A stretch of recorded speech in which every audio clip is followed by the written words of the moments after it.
This is Seiryu Hotel near Chutenkaku here in Osaka. So, pagpasok mo, shoe cabinet. And then, wall.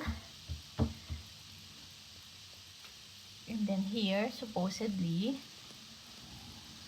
may washer dapat dyan. Kaso, ewan ko ba ito wala? Parang bago kasi itong apartment hotel na to. So, yan, may mga hanger. And then, merong ditong lavatory. Ayan.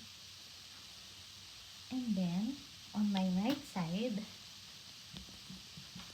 this is another door for, yan, toilet. And then, if nagtataka kayo, nasan yung shower room? So, meron ditong another, yan, another room, which is the shower room. Oh, bath lighting. Yan, kinain tayo guys.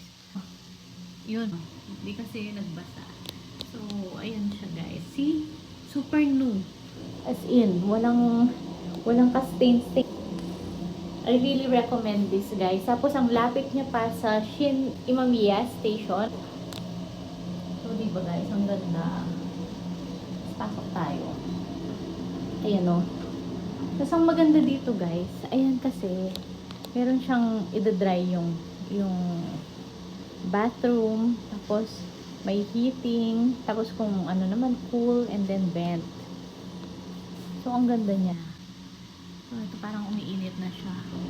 To continue guys, by the way, may provided silang sleepers. Ayan. So, ano natin.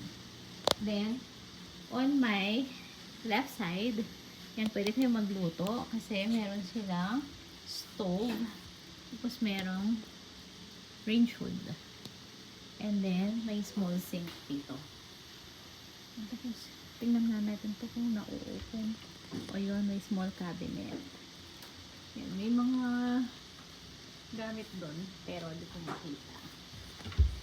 So, under here, merong pull-out drawer. So, may konting gamit dito.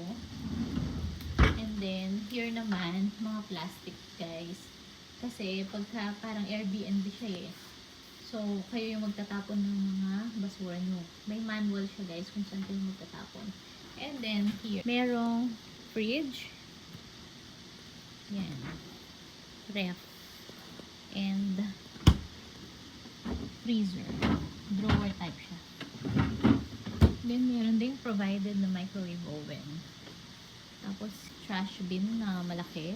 And then, working table or table. Yan. Tapos, may mga provided na mugs. Ito, kami lang pumili yan. And then, may electric kettle. Tapos, merong TV. And then, dito, merong couch. And, ito na yung, I think, this is queen size, no, di? Queen size bed. Oh. Yan. And then, pwede kayo here magsampay ng labada nyo. Kasi may balcony siya na may sampayan. Ayun. Kaya lang, ang problema, hindi kami makakalabas since walang washer. So, yan. Pwede mong buksan. Tapos, yan. Oh, grabe guys. Ang lamig. Ito yung neighborhood guys. Ano siya? Parkingan siya ng mga sasakyan. Yan. Yun yung parkingan niya. Ayan.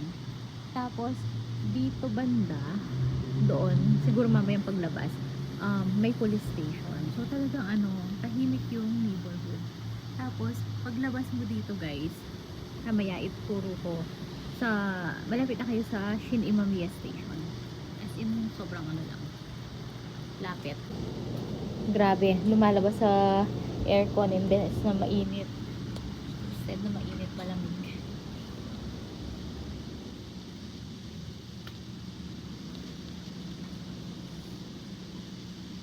By the way guys, dahil spring ngayon and super lamig pa, instead na aircon na gumagana, yung heating function ang pinaandar namin. And then by the way, meron din pala siyang wifi. So, ito siya. So, ito siya. Seryu. Seryu Chutenkaku. Yan siya. So guys, that's it for my hotel apartment or apartment hotel tour. This is the surrounding of the hotel, guys. Yung Seryu Chutenkaku. Yun nga, located siya sa Chutenkaku area here in Osaka, one of the district of Osaka. Malapit din siya sa Shinsekai district kung saan makikita ang famous na Chutenkaku Tower. And then guys, as you can see, nakakahiyang mag-ingay dito kasi sobrang tahimik ng lugar. Very peaceful siya guys. And then paglabas natin dito, makikita na natin yung mga parking ng mga bicycles. Kasi nga, dahil malapit siya sa train station, actually kabilaan siya guys. Parang may JR station sa right and then Shin Imamiya on left side. See, puro bike ang nakikita. Kasi nga, yung mga nagwo-work guys, iniiwan nila dito or pinapark nila yung bicycle nila. And then maglalakad na lang sila papunta sa train station. Yan, one of the rail yon guys. Operational yon. And then yan ang sinasabi ko guys. As you can see, isang mega Don Quixote ang makikita nyo dyan. And pagtawid natin guys is Shin Imamiya Station na. Bababa lang tayo dyan guys and then yun na. Nasa station na tayo.